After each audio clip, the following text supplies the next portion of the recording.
Welcome to Subramani. I've always been wanting to write or do a video on innumeracy. You know, the way people do not understand arithmetic, basic arithmetic. I'm not talking of or arithmetic or statistics, right? Not understanding what goes in the numerator, what goes in the denominator, kind of a thing. For example, people say, oh, this insurance company is very good because they've got a good claims ratio. If you do not know that the claims ratio, they put all the claims including the endowment claims, I don't know whether they put the pension claims in the denominator and all the claims that they pay out in the numerator, the bigger company will definitely have a better and better number. That's it. So if you do not know how to interpret even PE ratio, right, price earning ratio, people know how to calculate. That does not mean they know how to interpret, right? But interpretation is different. I'm talking of basic arithmetical mistakes. So here was a person in my class long back, maybe 10 years back, who was passionately arguing about one fund, saying how fantastic that fund is. Let me just name it. It used to be called the HDFC Prudence Fund and etc. etc. So I thought it was a class which I was taking, and I said, okay, end of it. And I asked him, how much money are you putting into it? So he said 5,000 rupees, which was small by those standards. That is CTC 10-15 years ago also was about 15 lakhs.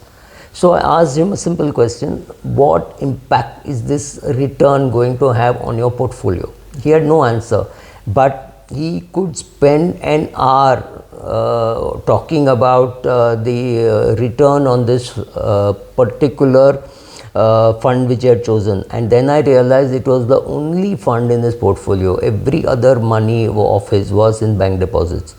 So it was not really helping him. But then the passion that he brought into this 5,000 rupee investment, which was small even by his standards, I said, look, you take home about 80,000-90,000 rupees and you're putting so much money in PPF, PF, etc. You need to put more money in equity. So he was aghast that you should put more money in equity, and I said, you're already putting money in a fund which is again not 100% equity, maybe it is 70% equity. So there is 30% debt also there, but he would not budge. And so again, coming back during COVID times, you could take anything in the numerator, anything in the denominator, and prove that India did not handle its COVID problem well, or India handled its COVID problem better than the US, which is my view also. But you could just pick some numbers and say, oh, look at the number of problems, look at the number of deaths in India. They would not see what is there in the denominator, the sheer size. So when you don't understand, now this is not so much about life and death and things like that, but recently India did a election. India went through an election, and all the pollsters got things wrong, or they did not see something very obvious in some states, like say Uttar Pradesh. Every pollster said something very different from what the actual results were. So largely what happens is, you need to understand that some sciences, like say astrology and psephology, are indicative sciences, not exact sciences, right? So in physics or in mathematics, 2 plus 2 is 4. In chemistry, you know, if one chemical is added to another chemical, exactly what will happen. These are the exacting sciences. Now psephology takes a sample, right? So if India has a population of say 80-90 crores which is going to vote, you take a sample size which may not even be as high as 90 lakhs, right? So that is 1% of the population, but you just hope that with 4 lakhs or 5 lakh people that you have picked up, you have got it right. What you get right is the direction. So if I use all the psephology numbers, I will be able to tell you that I think Mr. Narendra Modi is coming back as Prime Minister.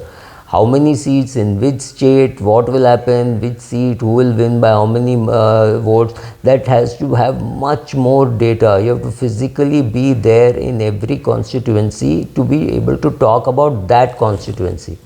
Also, you are allowed today grappling with data where the people at the lowest end have been taught that they have to say, oh, we voted for Modi, immaterial of whom they voted for. So some kind of manipulation is also happening. But again, this is not about health of COVID or about election. This is more about investing, right? So while investing, you have to know what percentage of the money that you are earning are you investing. That number is important. How much money do you have in equities, and what is the return that you are getting in equities, and how much money do you need for your goals? You need these numbers. You don't need the macro numbers. India is growing at 7.2 or 7.6. No, that is not the number you need. But these numbers, these ratios are something which you need to understand, because again, understanding that broadly people will know about what is happening in the market, in the sense that where the market is headed 5 years and 10 years. But to think that somebody can take all that data and say tomorrow morning the market will be 77,612 is wrong. It does not happen.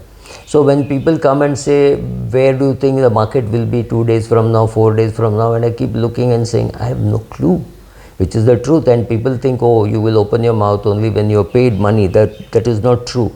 In fact, the public health failures, the public spending failures, the inability to predict where the market will be, or the inability to predict who will exactly win, how many seats, what will be the margin, comes from from the fact that we don't understand science and maths the way we should. And this craze for wanting more accurate numbers forces the astrologer and the cephalologist to put out numbers which he is actually not confident about, right? They are not confident. But then if you don't say these numbers, saying, oh, I think Narendra Modi will win with 5,40,000 votes, or 6,10,000 votes, or 1,50,000 votes, whatever be the number. If you don't say that, you don't get invited. So if you want to get invited, you have to say things which you have maybe very little conviction, right? So it reminds me of what Donald Rumsfeld, the defense secretary, he said something long back, maybe 2000, 1999 or 2000. He said something about unknown unknowns, right? So let me just read. This is quite a tongue twister, and this is what he said. He said there are known knowns, right? We understand that. And so there are things which we know. We also know that there are some known unknowns. When we know that some of these are unknowns and we will not be able to know it, right? So we know that these unknowns are there. The third category is that there are unknown unknowns. We don't even know that we don't know some of these things. There are the unknown unknowns. So when it comes to a portfolio planning or a portfolio management, let's say you're managing a team, right, and which is managing the portfolio, what can you do? You can definitely bring diversity. You can bring people from different, maybe different languages that they speak, different gender. We need more women in the fund management business. As analysts, as fund managers, we just don't have enough. You can't even believe that half the population is women, because if you meet fund managers, you meet one or two women in a group of 100, right? So that's really dangerous. Poor portfolio diversification, poor fund manager diversification. You get people from different walks of life, which we don't. We all look for a CA rank holder, BE, MBA, IIM. That's exactly. So typically these persons are family of two, one brother abroad or one sister married abroad, and the other person now planning to go abroad and need some experience. No, that's not.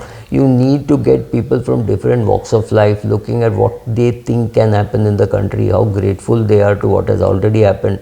You need a cross section of the communities, of the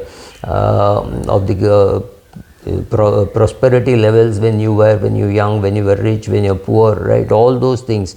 So if you stop looking at the daily what is going to happen in the market tomorrow kind of stuff, you realize that these people have no clue, but they don't even know that they don't have a clue. Unknown unknowns, right?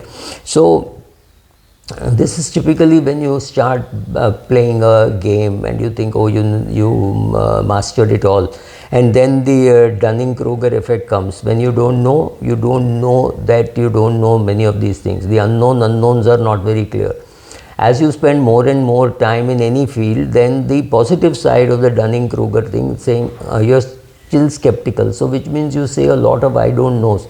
In my videos I say a lot of I don't knows, and people think, oh, if you don't know, why are you making a video, right? So when I say I don't know, I am taking a guess, I am taking a probability, I am assuming the probability that over the next few years of my life, or whatever is left of it, 20, 30 years, whatever, I am assuming that equities will give a better return than debt, and therefore my portfolio is equity biased. Again, it's probability, and I could be right, I could be wrong. Maybe equity portfolios will give me 11% and debt will give me 9%. So the 2% differential is not even worth breaking my head. I can go for a certainty of 7% in a debt instrument. But the past that I have seen and what I think about the future, I do not know exactly how much my equity portfolio will outperform my debt portfolio. But we love certainty. So people say, no, if you do not know by how much is the difference, why should I invest in equity? Be my guest, don't invest in equity. It's not, if you invest in equity and you get better returns, it's good for you. If I invest in equities and I get better returns, that is good for me. But our need for certainty forces us to look at numbers and say, no, give me exact data. So I think the best thing about equity investing, or the best way how you can use equity investing, is to have humility to realize that if you have done well in the past, there is tremendous amount of luck. I did not know at what rate my portfolio would go. When I was 25, if you had told me that this is the kind of portfolio you will have when you're 60, I would have scoffed and laughed my gut out. I would have actually gone onto the floor rolling with laughter. But we were in a complete golden lucky period when lot of gold dust fell on us, right? Now just imagine 50 years back, 100 years back, people had so many unknowns, right? And they didn't bother too much about it. But now television and social media makes us feel that we should know all this accurately. After a particular stage, you don't even need to know how accurately what returns your portfolio is getting. As long as you're happy with the trend, that's fine. Thank you.